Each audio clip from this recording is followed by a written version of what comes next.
సోమరాజు గారు, ఇక్కడ దృశ్యాలు చూసి అసలు ఏం జరిగింది ఏంటంటే ప్రేక్షకులకు చెప్పండి. ఈ వరద 30 సంవత్సరాల క్రితం వచ్చినటువంటి వరద ఎప్పుడు మేము చూడలేదు.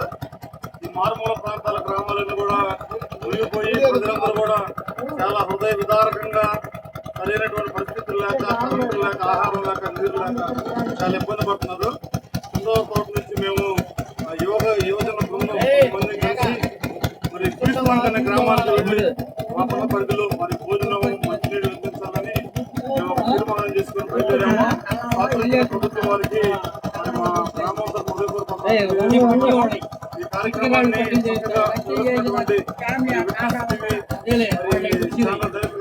శ్రీ పవన్ కుమార్ గారికి కూడా మా గ్రామాంతర హృదయపూర్వకంగా తెలియజేసుకుంటూ మరి ఇంకా మరి అనేకమైన గ్రామాలు ఉన్నాయి. మరి ఎవరైనా స్పందిస్తే దాతలైన వారు మరి ఇంకా ఇంత గ్రామాలు వెళ్తాను వాడుకుంటున్నాం కనుక మీరందరూ కూడా తప్పక సహకరించి మరి బాధల్లో మన తక్కువ ఆహారం లేక, నీరు లేక, కరెంటు లేక పనులు కూడా మానవత హృదయవంతం మీరందరూ కూడా ఆదుకోవాలని అందరిని కూడా వేడుకుంటున్నాం. ఓకే, థ్యాంక్ యూ అండి. చెప్పండి సార్.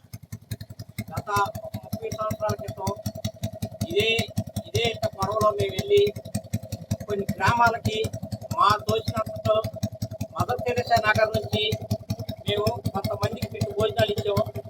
అదే విధంలో మళ్ళీ ఇప్పుడు అదే 30 సంవత్సరం మళ్ళీ వచ్చింది.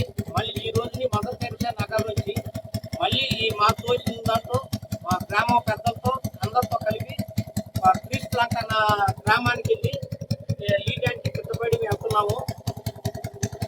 దీని అందరూ సహకరించాలని మేము కోరుకుంటున్నాం.